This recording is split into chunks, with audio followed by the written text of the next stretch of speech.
manejar la información, llevar un control de los datos y orientar la obtención de conocimientos. Existe una distinción entre técnicas e instrumentos de investigación. La técnica, por ejemplo, en el primer lugar, es un censo. ¿Y qué instrumento se utiliza para llevar a cabo el censo? Un cuestionario y una escala de medición. El mismo caso en la técnica de la encuesta. ¿Qué se utiliza para llevar a cabo esa técnica? Es un cuestionario y una escala de medición.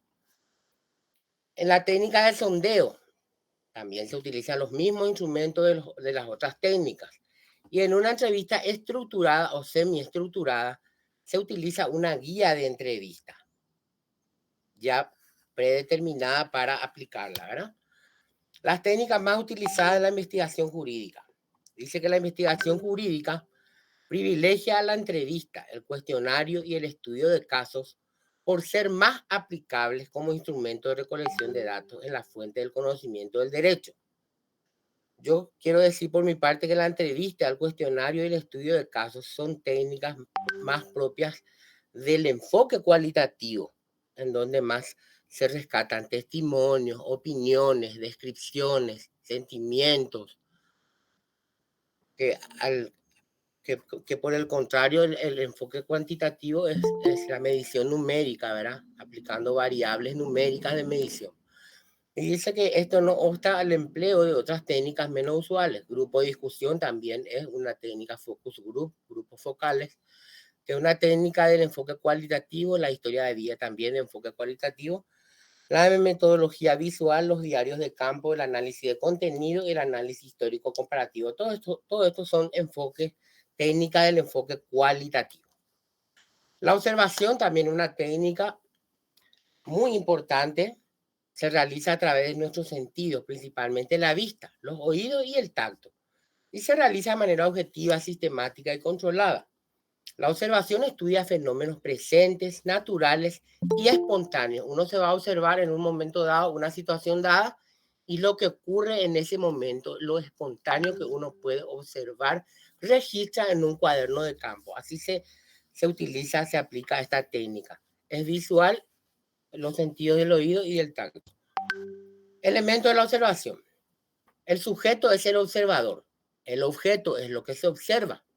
Los medios son los sentidos, la vista, el oído, el tacto principalmente, el gusto y el olfato secundariamente.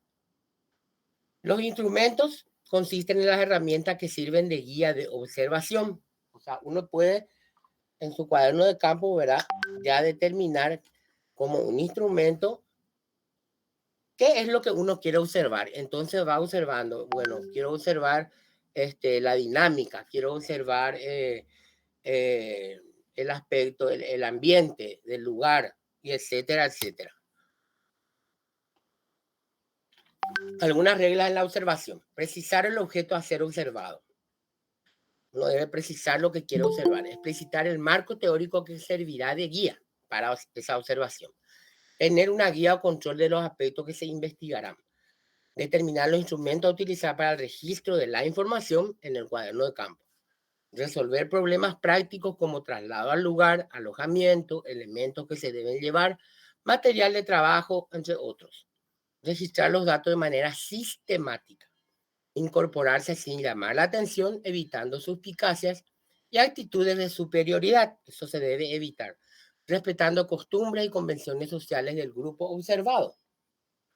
Buscar también personas clave para introducir al grupo o comunidad. Explicar al grupo cuando sea necesario las tareas que se realizarán.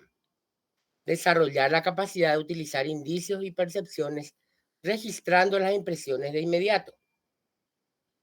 Anotar lo antes posible las observaciones para no olvidar los detalles específicos. Hasta el mínimo detalle se debe tener en cuenta. Asegurar medios de control de validez y fiabilidad de los datos registrados. Modalidades que puede tener la observación: la directa, cuando el investigador entra en contacto directo con el hecho o fenómeno que quiere investigar; la indirecta, cuando el investigador entra en conocimiento del hecho o fenómeno a través de observaciones realizadas anteriormente de libros, revistas, informes, grabaciones, fotografías. Observación no participante, aquella en la cual se recoge la información desde afuera, sin intervenir para nada en el grupo social, hecho o fenómeno investigado. Y la observación participante cuando para obtener los datos el investigador se incluye en el grupo, o sea, se camufla dentro del grupo hecho o fenómeno observado hasta conseguir la información desde una perspectiva de adentro. La observación no estructurada es llamada también simple o libre, es la que se realiza sin la ayuda de elementos técnicos especiales. Y la observación que es estructurada es la que se realiza con la ayuda de elementos técnicos apropiados, tales como fichas, cuadros, tablas, etcétera, donde uno va punteando. Por eso se le denomina observación sistemática. Las ventajas y desventajas de la técnica de la observación. Ventajas. Consiste en un procedimiento de recolección de datos directos, estudiar los hechos dentro de un contexto, se obtiene información independientemente del deseo de proporcionarla y de la veracidad de las personas que integran el grupo a estudiar. Porque vos no le estás preguntando pues, a ellos que te revelen lo que vos querés saber. Entonces ellos, es independientemente del deseo de que ellos te proporcionen esa información, sino que desde afuera uno mirando y observando. Y la desventaja, el factor subjetivo de la emocionalidad. La influencia del observador sobre la situación observada destruye la espontaneidad. El hecho que alguien nos esté observando puede también interrumpir o dificultar o inferir en esa realidad que queremos observar y no puede ser tan espontáneo porque influye en esa espontaneidad, dice. La necesidad y capacidad de distinguir entre los hechos y la interpretación subjetiva de eso. O sea, es una observación, pero que se presta mayormente a subjetividades. Otra técnica que se utiliza mucho es la encuesta. La encuesta, quiero decirle que es una técnica más propia del enfoque cuantitativo. Es una técnica de investigación destinada a recoger, procesar y analizar información proveniente de unidades o personas o de un colectivo determinado. La obtención de los datos se realiza mediante los formularios de encuesta o cuestionarios. Constituyen instrumentos de medición psicológica, no en todos los casos, pero en la mayoría de los casos, y la información la proporcionan los mismos sujetos de estudio sobre sus motivaciones, opiniones, actitudes, etc. Requerimiento de la encuesta. Debe definirse el espacio, tiempo y población que se quiere estudiar. Debe conocerse lo que se desea investigar y sus términos deben ser operativos, que se puedan verificar, fidedignos, fiables y válidos. El cuestionario debe tener una buena construcción y estar cuidadosamente redactado. Su lenguaje debe ser correcto, preciso, claro, lógico y contener instrucciones y aclaraciones. Sus preguntas deben ser directas, concretas, precisas, correctas y claras en su elaboración. Los tipos de encuestas, hay encuestas cualitativas también. Buscan obtener informaciones de opiniones del individuo. Las encuestas cuantitativas buscan obtener información más estandarizada, numérica, medible. El formulario cerrado tiene una respuesta estructurada. Esas son preguntas cerradas que después se codifican y se cuantifican. Y también mediante formulario abierto la respuesta libre. Ese es de enfoque cualitativo. Procedimiento de elaboración de la encuesta. Primero se debe formular objetivos generales específicos de la encuesta, diseño de la cobertura de la encuesta, población, lugar, niveles socioeconómicos, tiempo, tipo y tamaño de la muestra, recursos a emplearse. Construcción de los instrumentos, preparación de la cédula, formulario, cuestionario. Estimación del presupuesto, se debe tener en cuenta el costo, el tiempo y el trabajo. El trabajo de campo, que es la elección de los recursos humanos, el adiestramiento, la forma de pago, asignación, distribución del trabajo, etc. Después la crítica y procesamiento de la información a través de la codificación y tabulación. El análisis e interpretación de los resultados de esa encuesta implica tratamiento estadístico mediante el cálculo de frecuencias, promedios, cruce de variables, cálculo de coeficiente de correlación. La interpretación compara resultados entre sí y en los objetivos del trabajo. Y por último se hace el informe general presentando los resultados. En cuanto a los procedimientos de elaboración de cuestionarios, se debe consultar la formulación de los objetivos en estudio, luego desarrollar la lista de información por obtener, lo que conllevará a formular preguntas clave. Se debe considerar el método de recolección de datos, por correo, teléfono o entrevista personal.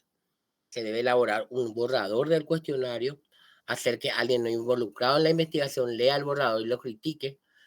Hay que someter a prueba el cuestionario y hacer las revisiones necesarias y proceder con el estudio. Los tipos de cuestionario. Existe el cuestionario estándar, el cuestionario enviado por correo y el cuestionario para grupos. Ventaja y desventaja de la encuesta. Las ventajas son el conocimiento de la realidad es directo y primario. ¿Por qué? Porque se le aplica al sujeto directamente, al sujeto de estudio, que es finalmente el objeto de estudio, ¿verdad? Al agrupar datos se puede cuantificar y someter a procedimiento estadístico. Puede recolectar una gran cantidad de datos que requieran ser profundos y de gran alcance. Permite obtener información de un gran número de personas en un tiempo relativamente corto. Y la información se procesa y analiza con facilidad, así como la calidad de los datos obtenidos se incrementa al desaparecer la situación de interacción personal. En cuanto a las desventajas, requiere de gran inversión de trabajo y tiempo de recursos materiales y técnicos. Es estática porque recoge datos de un momento histórico determinado. Es más bien rígida y poco flexible. Es inadecuada para ahondar aspectos psicológicos o psicosociales profundos. Se presta a la inexactitud de la respuesta del encuestado. El respondiente puede consultar con otras personas antes de expresar sus opiniones, perdiéndose la espontaneidad e individualidad, porque vos tenés en tu mano la encuesta, se te da para contestar, y en vez de que vos respondas espontáneamente, vos le preguntás a alguien, ¿cómo tengo que responder este? Y ahí ya se pierde ya la individualidad y la espontaneidad. Por eso es una desventaja. Impide también conocer las reacciones reales del informante ante cada pregunta. No existe la posibilidad de aclarar dudas frente a las preguntas, porque nadie no está contigo ahí presente. Sin embargo, en la entrevista vos estás con la persona y ahí puede aclararme la pregunta, pero la encuesta vos le entregás nomás un cuestionario a la persona y le dejás que te responda y después te entrega con la respuesta. Entonces no hay una posibilidad de aclarar esas dudas. Exclusión sistemática de quienes no saben leer o escribir, ahí quedan excluidos la gente analfabeta. Y la recepción tardía de muchos cuestionarios, hay gente que tarda mucho en devolver, en hacer la devolución. Otra técnica muy utilizada es la entrevista. Consiste en un instrumento de recolección de datos verbal en el cual se establece una relación directa entre el investigador y su objeto de estudio, individuos o grupos, con el fin de obtener testimonios orales y respuestas de las cuales surgirán los datos de interés. Estas personas dialogan con arreglo a ciertos esquemas o partes acerca de un problema o cuestión determinada teniendo un propósito profesional. Sus características son, debe ser una pseudo conversación con calor y emocionalidad. Debe haber un ambiente generado, ¿verdad? Para que se pueda obtener un buen acceso a la información, ¿verdad? Debe ser clara y orientada hacia la búsqueda científica. Se debe guiar por un formulario o esquema, o una guía, ¿verdad? Un instrumento. Debe hacerse en las horas apropiadas y considerando el tiempo. Requisitos del entrevistador. Debe ser una persona con cultura media, mentalmente ágil, sin prejuicios. Debe tener un conocimiento previo del entrevistado, utilizar un lenguaje comprensible, saber escuchar, orientar y motivar al entrevistado sin influirlo, ordenado y sistemático con relación a las preguntas. Debe tener una capacidad de comunicación y actitud para captar la situación en forma objetiva en el contacto inicial, cómo formular las preguntas, cómo completar y obtener las respuestas, cómo registrar las respuestas y cómo terminar la entrevista. El procedimiento de la entrevista, de las entrevistas. En primer lugar, se presenta el encuestador, concerta la entrevista por anticipado, conocimiento del campo, persona a entrevistar, la cultura del grupo de comunidad, objeto de estudio, a todo eso accede previamente. Después hace un contacto previo con líderes, explicarles motivo y propósito de la entrevista y finalmente selección del lugar para realizar la entrevista. Los tipos de entrevistas son la entrevista estructurada y las entrevistas no estructuradas. Modalidades de la entrevista no estructurada. La entrevista informal es la menos estructurada, es una simple conversación sobre el tema de estudio. El entrevistado tiene completa libertad para expresar sus sentimientos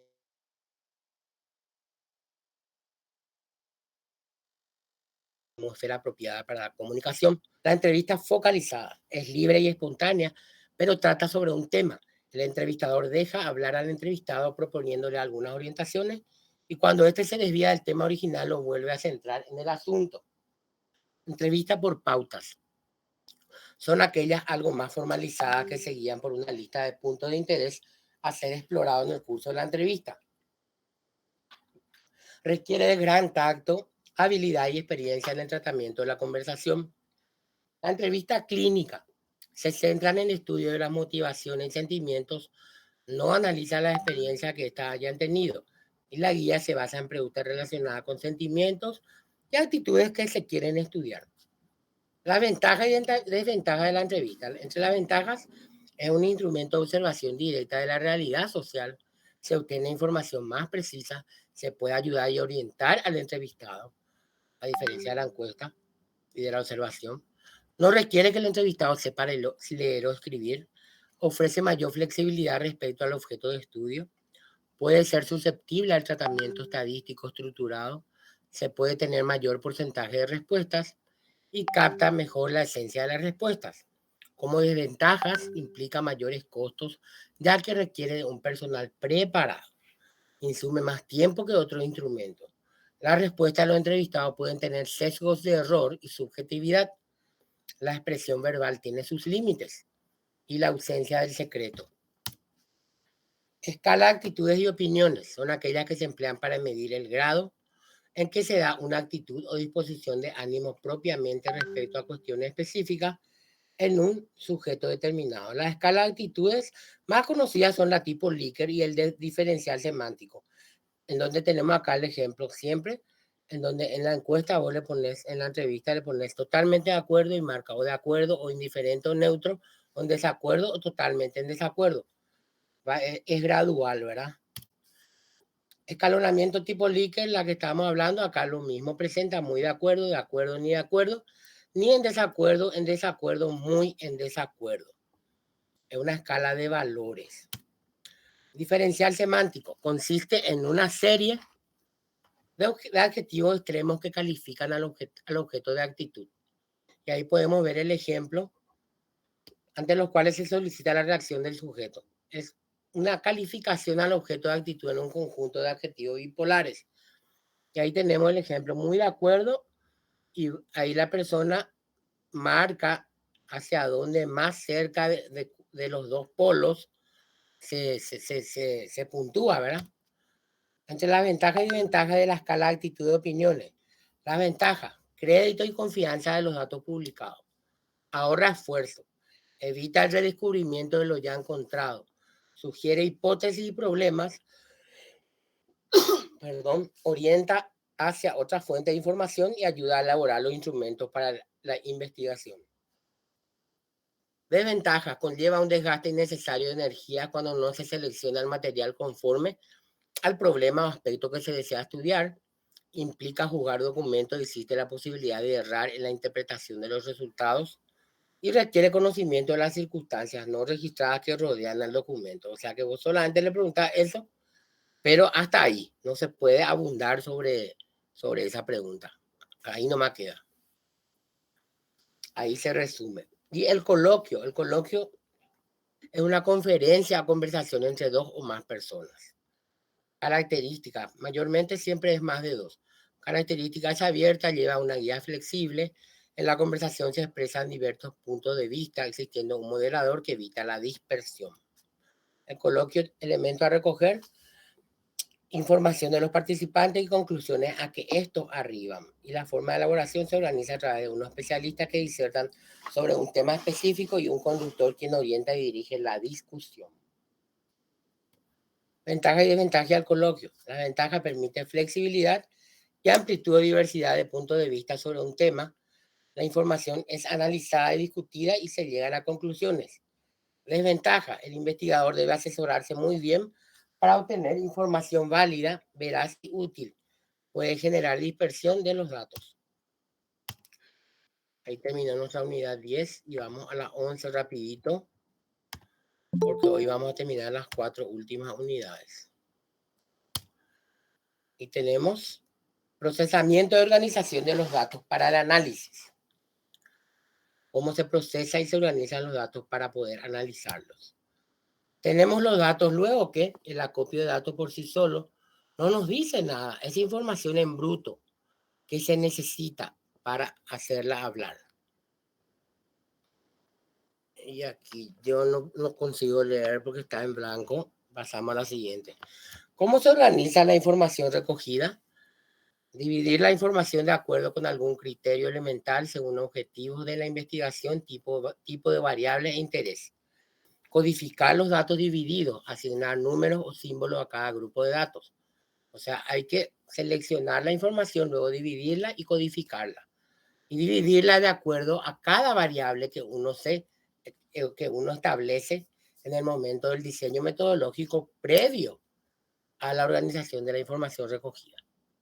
Y por último, tabular los datos codificados. Se pueden hacer tablas, planillas electrónicas, se puede arrojar en Microsoft Excel, y ahí se pueden convertir los datos en gráficos con números y porcentajes. Pueden ser columnas, pueden ser tortas, etc. Dividir los datos de acuerdo a algún criterio. En una encuesta a personas, la respuesta según el sexo, hombres, mujeres, respuesta afirmativa o negativa, sí y no. En una entrevista, respuesta con actitud positiva, respuesta con actitud negativa. Codificar los datos de acuerdo a algún criterio. En una encuesta, respuesta de hombre, número 1. Respuesta de mujeres, el número del código va a ser 2. En una entrevista, respuesta con actitud positiva, el número del código va a ser 1. Y el número del código va a ser número 2. Y ahí tienen un ejemplo del estado civil, soltero, masculino 3, femenino 2, total 5 y así sucesivamente. Ejemplo de ítem de instrumento de medición, cuestionario con preguntas cerradas tipo Likert, con categoría de respuestas precodificadas. El Poder Judicial capacita adecuadamente a sus funcionarios para el manejo de los juicios y atención al público. 5 es muy de acuerdo, 4 de acuerdo, 3 ni de acuerdo ni en desacuerdo, 2 en desacuerdo y muy en desacuerdo. Y esto se marca nomás como muestra el gráfico o la figura. Procedimiento para codificar respuestas de preguntas abiertas. En primer lugar, hay que muestrear un número determinado de los cuestionarios. Observar la frecuencia con que aparece cierta respuesta y elegir las respuestas que se presentan con mayor frecuencia. Clasificar la respuesta elegida en temas, aspectos, rubros, cuidando que sean mutuamente. Darles un nombre o título a cada tema, aspecto o rubro. Y asignarle un valor numérico o símbolo a cada patrón. Elaborar un libro de códigos. El libro de códigos es un documento que describe la localización de las variables y los códigos asignados a los atributos que las componen. Es un manual para el investigador y los codificadores. Tiene dos funciones: guía el proceso de codificación y guía el proceso de localización de las variables e interpreta los datos durante el análisis. Y tiene 4 elementos. Variable, pregunta, ítem, tema, categorías, subcategorías y columna. Ejemplo del libro de códigos con una escala de actitud tipo Likert. Aquí tenemos la variable de actitud hacia la Administración de Justicia en Paraguay. Tenemos 3 dimensiones, cada una con su categoría y la correspondiente codificación. De acuerdo a cada columna se enumera nuevamente. Efectuar físicamente la codificación, llenar la matriz de datos. Eso implica los cuestionarios contestados, las escalas aplicadas, las hojas codificadas, las pruebas respondidas, son transferidos todos ellos a una matriz, la cual es el conjunto de los datos simbólicos o numéricos que resultan de aplicar el instrumento. Es lo que se va a analizar posteriormente. La efectúan los codificadores a quienes se les proporciona en el libro de códigos. Cada codificador va vaciando la respuesta a la matriz de datos de acuerdo con el libro de códigos. Sin el libro de códigos no se puede hacer la transferencia. El vaciado de la matriz de datos solía hacerse en hojas de tabulación, las cuales tienen columnas y renglones. Actualmente, en la mayoría de las investigaciones ya no se usan las hojas de tabulación o codificación. Este es un modelo de hoja de tabulación donde se pueden vaciar los datos. Ahí tenemos fecha, investigación, codificación, hoja y número, y acá en los cuadritos se descargan los datos. Modelo de matriz de datos. Acá se ponen las variables y los casos, sujeto 1, sujeto 2, sujeto 3, y en las columnas están las variables morosidad, capacitación, deshonestidad y las cantidades de personas o de sujetos que corresponden a cada variable. Este otro ejemplo, matriz de datos 2. Los análisis dependen de tres factores: el nivel de medición de las variables, la manera como se hayan formulado las hipótesis, el interés del investigador. El tipo de análisis depende del tipo de datos. Si son datos cuantitativos, hay que hacer un análisis cuantitativo. Si son datos cualitativos, hay que hacer un análisis cualitativo. Es muy diferente. Análisis cuantitativo se orienta a determinar lo que es típico en el grupo estudiado. Se utiliza alguna de las medidas de tendencia central según el caso. O sea, este grupo tiende a indicar si existe variación entre los sujetos del grupo, señalando de qué tipo y magnitud son. Se utiliza alguna de las medidas de variabilidad, cada una proporciona datos sobre un aspecto diferente. Debe mostrar la forma como están distribuidos los individuos con respecto a la variable que se mide. Se utiliza el desarrollo de una curva de distribución. Se muestra la relación existente entre dos o más variables. Se aplica el coeficiente, lo que se llama el coeficiente de variabilidad. Y se describe la diferencia existente comparando dos grupos de individuos. Los objetivos y las técnicas de análisis. Hay que hallar en los datos. Media, moda, mediana.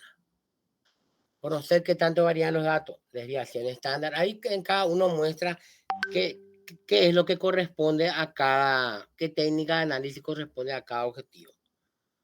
Este es un ejemplo de distribución de frecuencia. Puntaje en la primera parcial, seminario 2, derecho 1, dice. Categoría 20 puntos, 3 personas. Entre 19, 17, 50. Y así sucesivamente entre un total de 171 alumnos, estudiantes.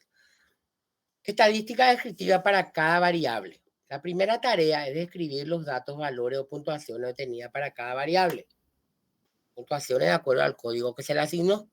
Por ejemplo, se investiga el apoyo de la ciudadanía a cierto candidato para la intendencia de Asunción.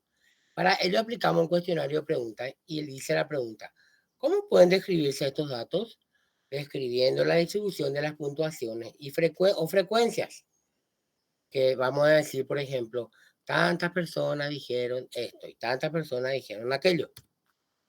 ¿Qué es una distribución de frecuencia? Es un conjunto de puntuaciones ordenadas en sus respectivas categorías. Ejemplo, variable candidato preferido para presidente de la República, y ahí está el ejemplo. Santiago Peña, código 1, frecuencia 60. Efraín Alegre 2, frecuencia 72. O sea, 72 personas votaron o dijeron o puntuaron.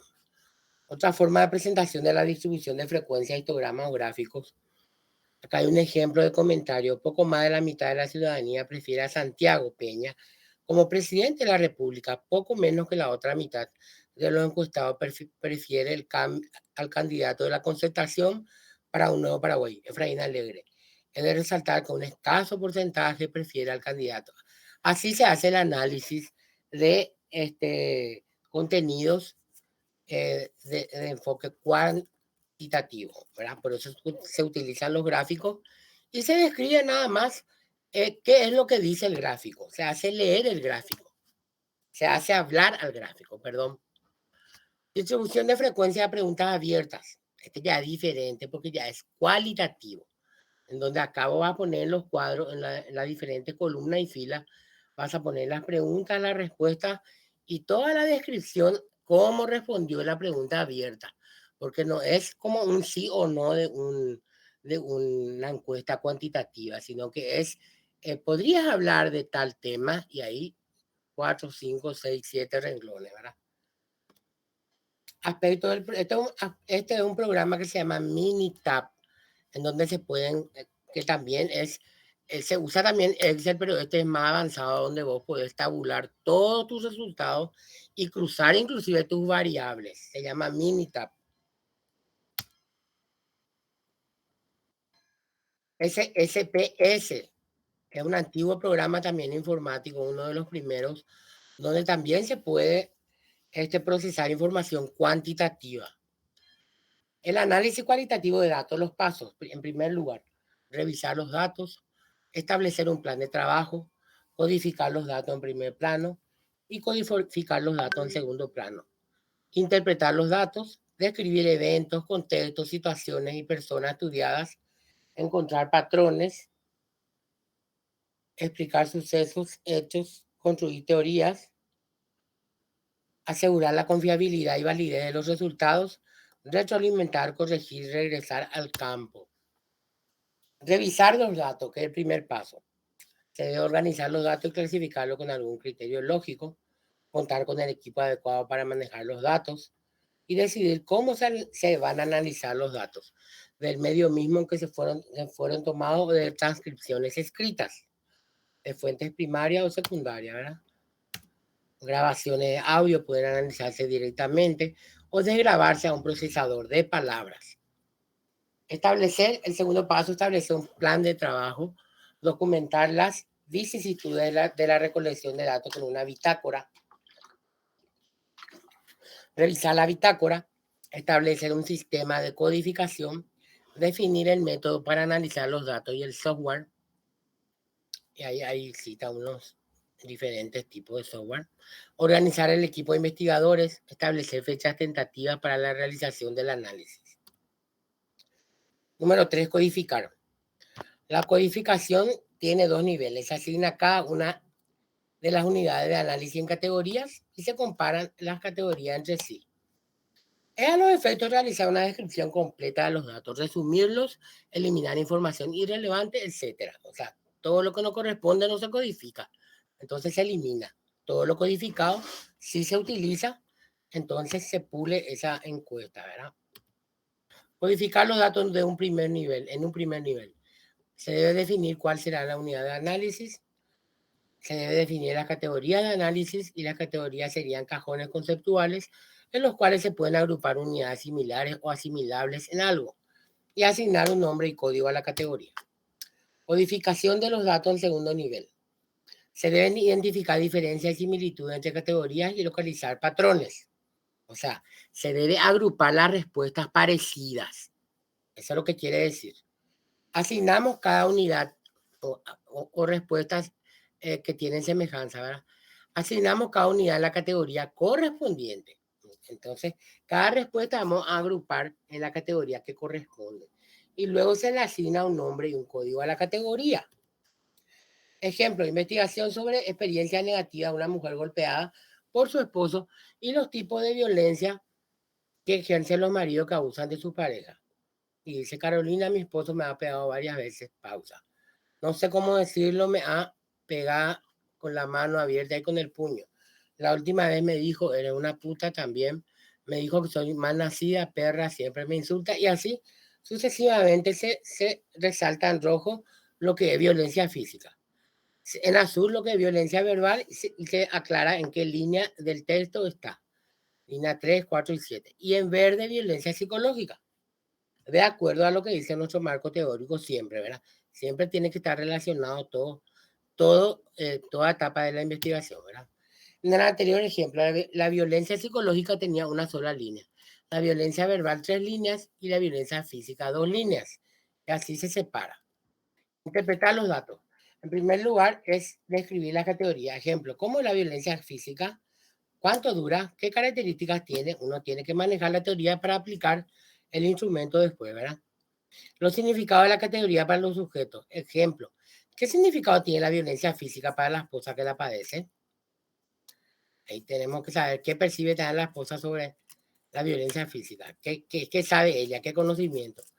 La presencia de cada categoría, la frecuencia de las categorías por software. Y ubicar la relación entre categorías, causales, temporales, de conjunto, subconjunto. Ejemplo, asimilar todos los tipos de violencia en la actitud agresiva del esposo. O sea, son actitudes agresivas del esposo a la violencia económica, verbal, física y sexual. Escribir contexto, eventos, personas, encontrar patrones y construir teoría. ¿Dónde suceden los hechos observados? ¿Dónde suceden los hechos observados? ¿Qué características tiene el contexto? Para esta tarea es importante el registro en la bitácora y con estas descripciones se encontrarán patrones, tendencias, explicaciones que permitirá construir hipótesis, plantear nuevas preguntas en la investigación y construir teorías. Número 6. Asegurar la confiabilidad y validez de los resultados. Evaluar, en primer lugar, si obtuvimos suficiente información de acuerdo con nuestro planteamiento del problema. Triangulación de análisis, ver si otros investigadores no coinciden en lo fundamental con las reglas utilizadas en nuestra investigación. Y solicitar de los propios sujetos investigados para que confirmen o refuten nuestras interpretaciones. 7. Retroalimentar, corregir y eventualmente regresar al campo.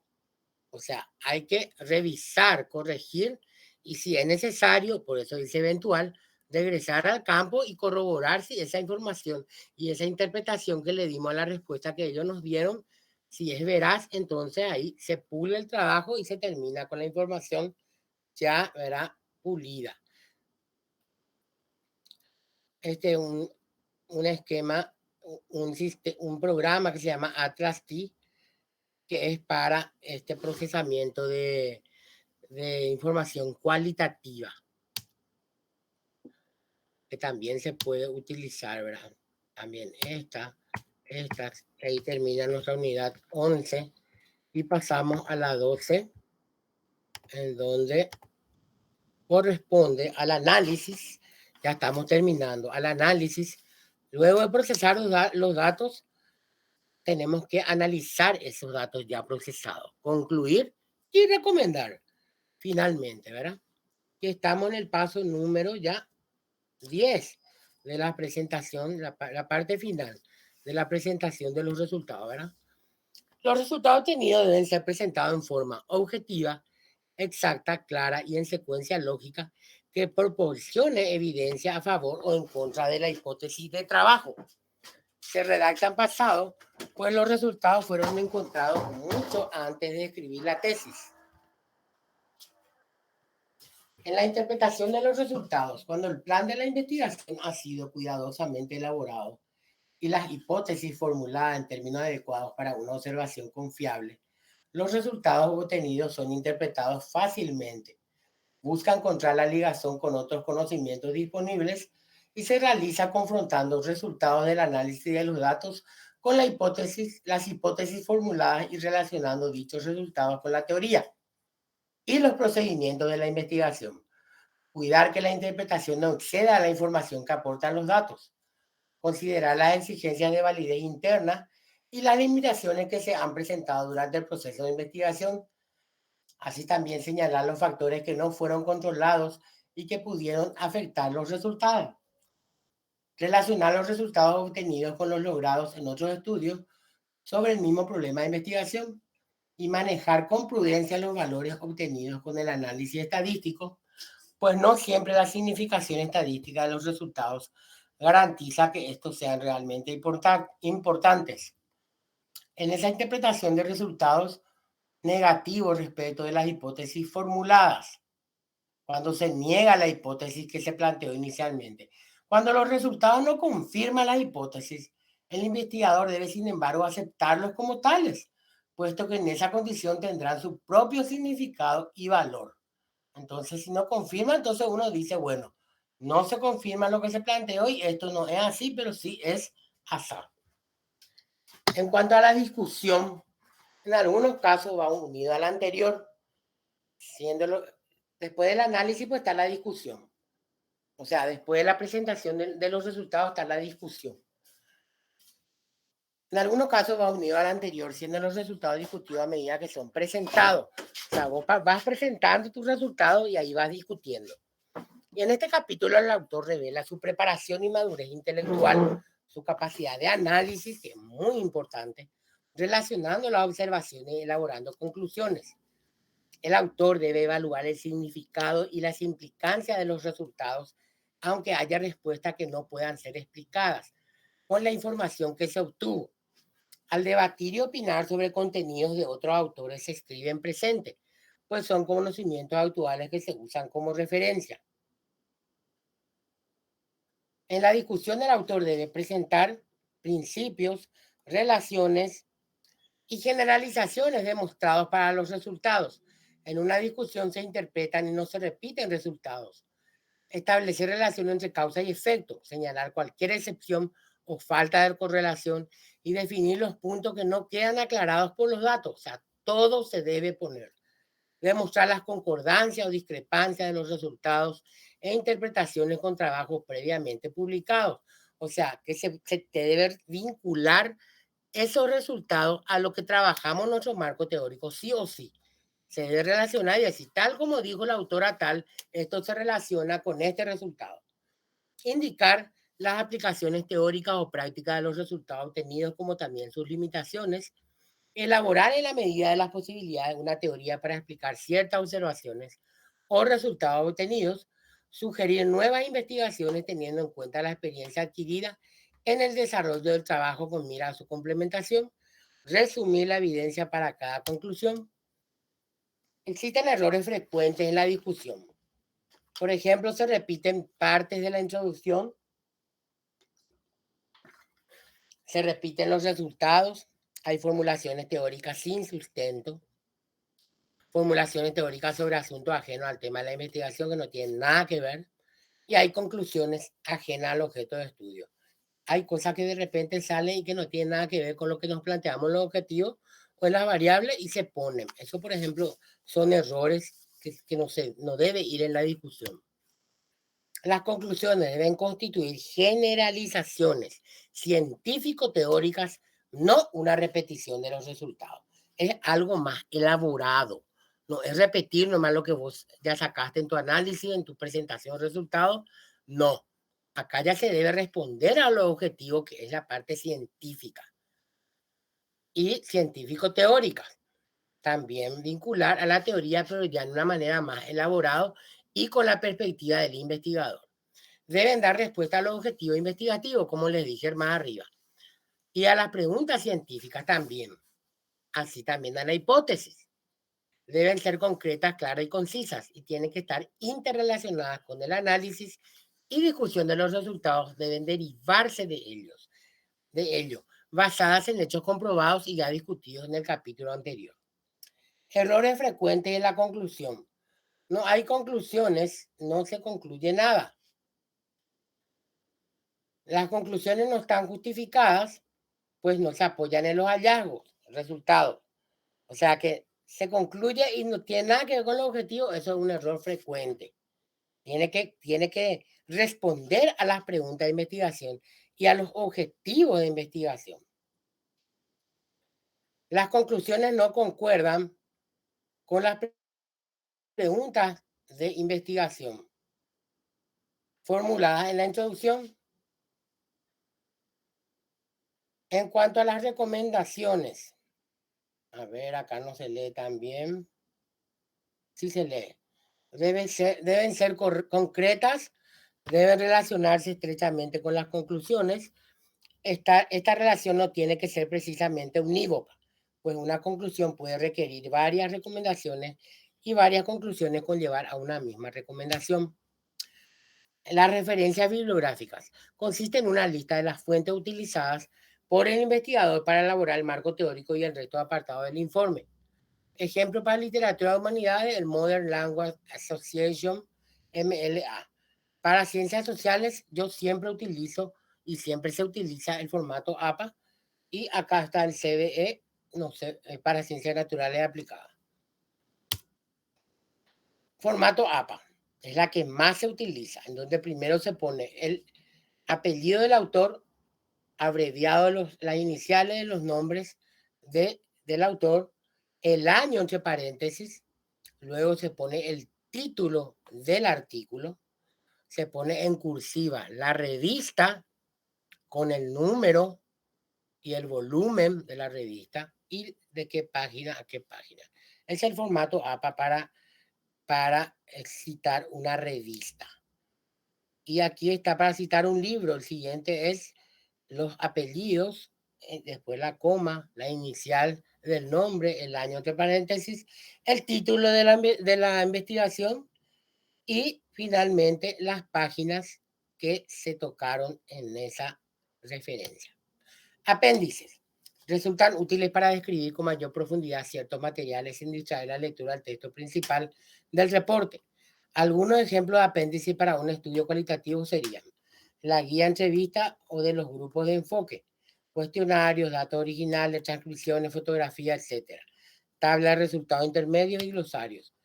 En cuanto a los anexos, son parte integrante del trabajo que por la dificultad de ubicarla en la parte textual figuran después de esta en paginación continua. Por ejemplo, hay mapas, ilustraciones, instrumentos, infografías y hay imágenes, se pueden también anexar, ¿verdad? Y debe figurar como anexo A, anexo B, anexo C, etc. Acá están modelos de referencia bibliográfica regla Vancouver, que no se utiliza tanto, no se utiliza mayormente APA. Según manual de tesis, acá hay ejemplos también, otros ejemplos. Y ahí terminó nuestra unidad 12 y pasamos a la unidad 13, la última unidad que tiene 46 diapositivas. Es la más larga de todas. Y acá terminamos nuestro repaso de toda esta semana, que yo creo que ha sido muy fructífera para todos. Se trata de la disertación o comunicación de la investigación. O sea, en una tesis sería la defensa oral. La disertación jurídica, definición, finalidad e importancia. Es un discurso oral o escrito en que se desarrolla un tema científico en forma sistemática, detenida y razonada. Su finalidad es exponerlo para alcanzar conclusiones teóricas o prácticas que se considera resolverán la cuestión de una manera racional. Importancia. A través de publicaciones, el investigador da a conocer sus descubrimientos, sus pensamientos, sus hallazgos. Modalidades de disertación e investigación jurídica. Trabajo académico, reseña, ensayo, artículo y monografía. Estas son las 5 modalidades más frecuentes que se utilizan en las modalidades de disertación. La tesis es una disertación escrita y razonada, exigible al culminar estudio de maestría o doctorado en donde se desarrolla una proposición unitaria que requiere ser demostrada. Debe ser una contribución al campo del derecho y su extensión es entre 150 y 600 páginas. Esto se refiere ya a una maestría o doctorado, no a una tesis de grado que es la que ustedes van a tener que presentar más adelante, ¿verdad? Ponencia. Perdón. Punto de vista que se exponen en eventos académicos y que suelen ser publicados en memorias. Manual o compendio. Una exposición breve y sumaria de lo más sustancial de una materia ya expuesta en su totalidad. Modalidades de disertación e investigación jurídica, el tratado, el diccionario jurídico, la enciclopedia jurídica y los proyectos legislativos. Las partes del trabajo académico, la introducción, el desarrollo, todo esto ya hablamos, ¿verdad? La conclusión y la fuente de consulta, que es la bibliografía. Todo lo que se puede consultar, documentos web, libros, documentos de consulta, nombre de experto consultado, etcétera, etcétera. La monografía. Un trabajo monográfico representa una investigación simple, representa una parte esencial de una ciencia que se estudia y su fin es agotar el conocimiento existente sobre ese punto y llevarlo por su investigación personal algo más adelante, de modo que constituya una verdadera contribución al progreso de la ciencia. Etapas de la redacción de monografía: la elección del tema, la confección del plan de trabajo, primeramente un título provisorio, un índice provisorio y una introducción. La recopilación de fuentes, búsqueda de material, fichaje del material y la redacción. Riesgo en la monografía. Tratar muchas cosas, debe trabajarse seriamente y específicamente sobre un tema acotado. Resumir un único libro. La monografía es escribir sobre un tema consultando todos los autores que lo han desarrollado. Una monografía no es una colección de fichas o resúmenes del libro. Debe tener cierto grado de elaboración personal, evaluación crítica y conclusiones propias. El ensayo jurídico. Se exponen puntos de vista sobre un problema de forma directa. No es necesario subdividir. Se ahorra las citas bibliográficas. Es generalmente ágil, sencillo y breve. Se tiene plena libertad para escribir, pero respetando ciertos elementos esenciales. Sin estos elementos no hay ensayo, sino una simple y dispersa opinión que no tiene ningún sentido específico como para ser evaluado o analizado como aporte al conocimiento. Parte de un ensayo: la introducción, la exposición o desarrollo, la conclusión y la bibliografía. Artículo científico, paper, escrito relativamente breve, destinado a la publicación en revista especializada. Tiene una cuidadosa estructura. Logra expresar de un modo claro y sintético lo que se pretende comunicar. Incluye citas y referencias. Reseña. Documento científico secundario en el cual se generalizan los datos obtenidos en los documentos primarios. Por lo general abarca materiales sobre un solo tema y en un determinado periodo. Se distingue entre reseña analítica y reseña referativa. ¿Cómo escribir una reseña? A través de una visión general del libro: qué clase de libro es, en qué se diferencia de otros libros, de qué trata, para quién va dirigido, es un libro técnico o muy técnico. Son las características especiales de un libro. Después están los pros y contras y la conclusión y la recomendación. El formato de la reseña: los datos bibliográficos, que son título del libro, autor, número, título de la reseña si se necesita, y todo ahí, cuántas líneas se dejan, todo explica. Comentario de la reseña: incluir los siguientes ítems: descripción de la naturaleza del libro, resumen del objetivo y otras más recomendaciones. Y la información personal del revisor debe iniciarse con reseñado por, seguido del nombre, afiliación institucional y país. Ejemplo, y ahí está el ejemplo del profesor de ustedes. Ponencia: la propuesta o comunicación sobre un tema específico a ser analizado en una asamblea. Puede generar una resolución por parte de la asamblea en cuestión y su intención es didáctica o persuasiva, por lo que resulta indispensable que el ponente conozca en profundidad los temas tratados. Parte de la ponencia: introducción para llamar la atención de la audiencia, cuerpo central donde se desarrolla el mensaje que se quiere transmitir, conclusión que suele resumir lo expresado en el cuerpo central.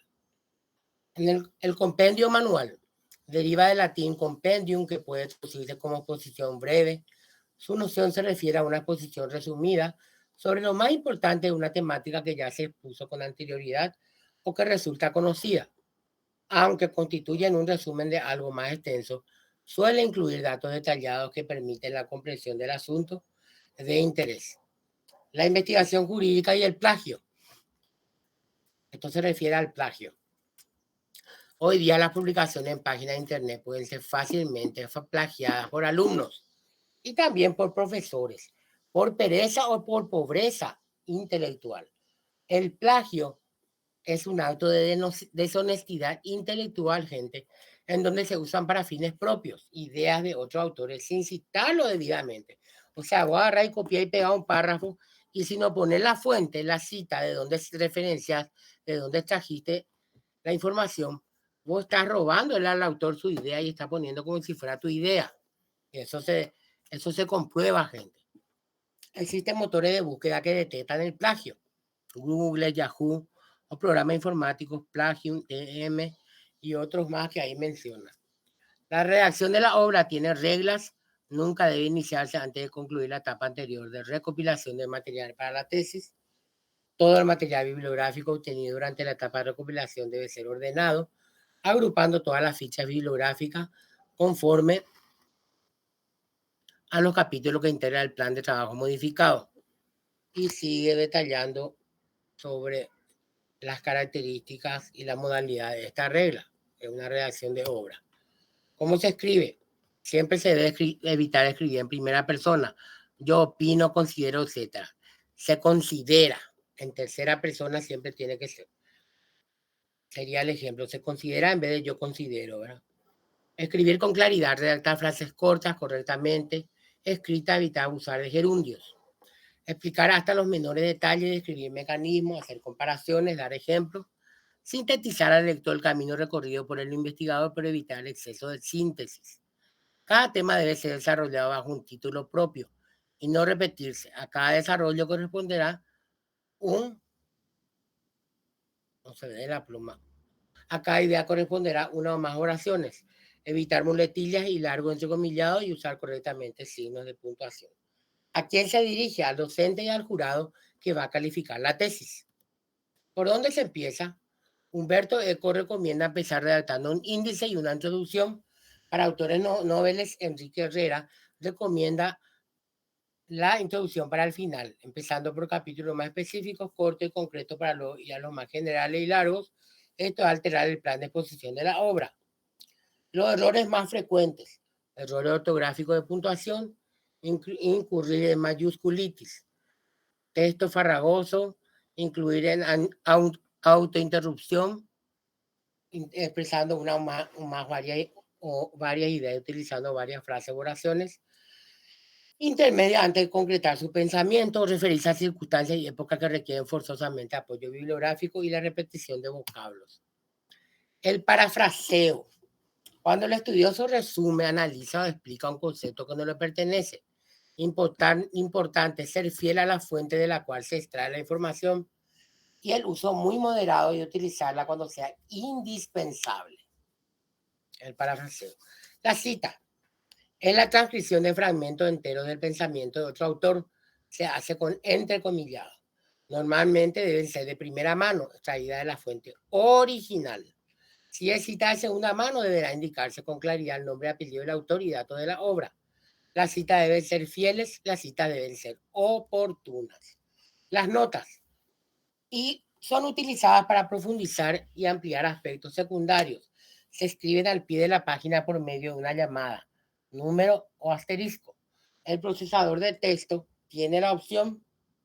Se utilizan para dar apoyo al discurso principal y pueden ser omitidas en la lectura sin afectar la comprensión del desarrollo. Su presentación debe ser uniforme. Las notas al pie de página: advertencia, explicación, comentario, noticias que se hacen en los textos, cuando uno comenta algo. Entonces ahí eso va en Word, está ahí pie de página. En este caso la información consiste en los datos que hacen referencia al aporte bibliográfico que le da apoyo a lo que se ha escrito. Va fuera del texto completamente, va al pie de la hoja, al margen de la hoja, cuando los márgenes son muy amplios, al final de la obra y al final de cada una de las divisiones de la obra. Es el sistema muy usual.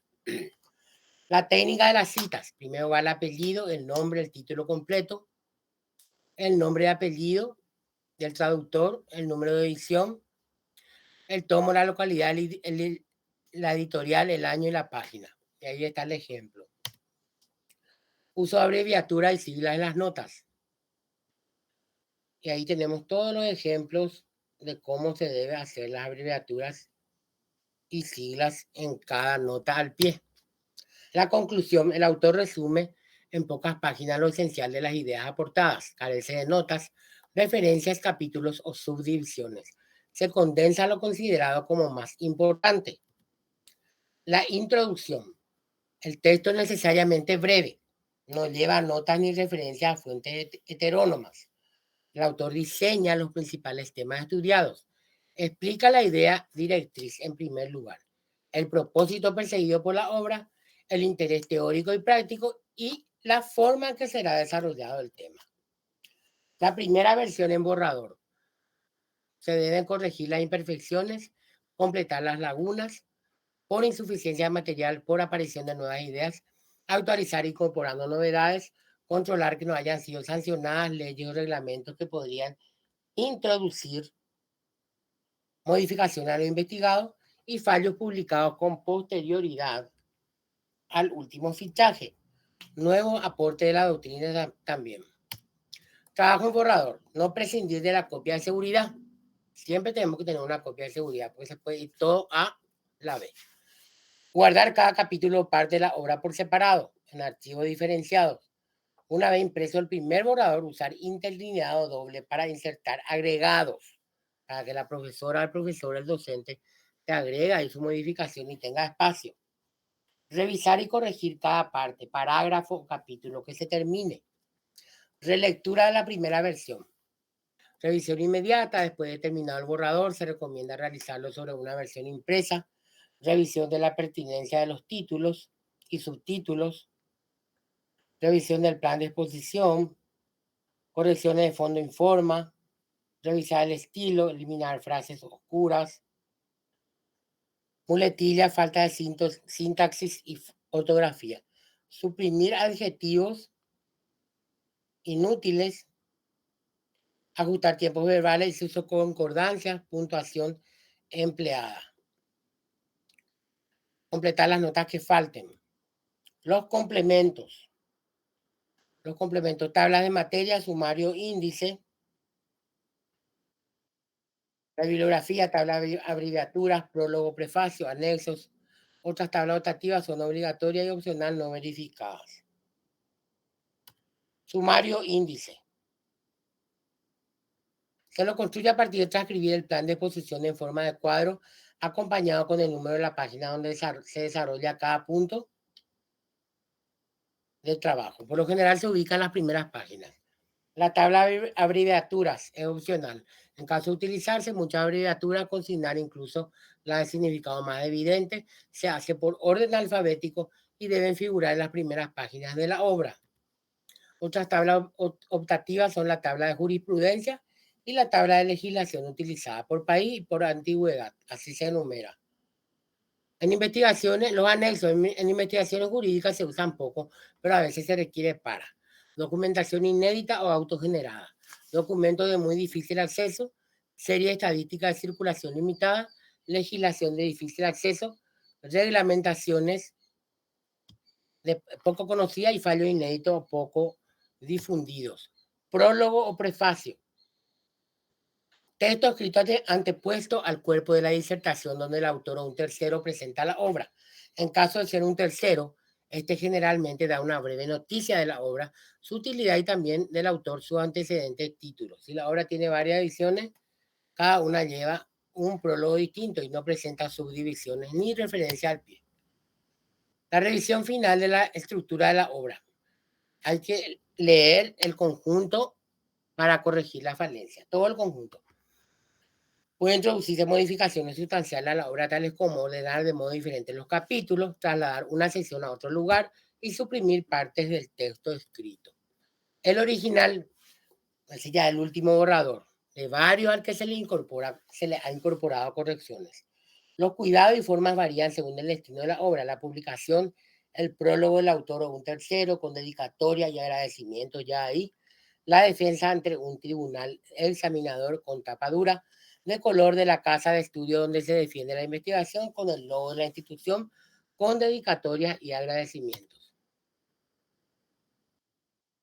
El orden usual del original de una obra investigativa. Carátula, dedicatoria, agradecimientos, prólogo, índice o tabla, tabla de abreviaturas, introducción, cuerpo de la disertación, conclusión, anexo, bibliografía, tabla optativa, índice temático. Verificación final y lectura por un tercero.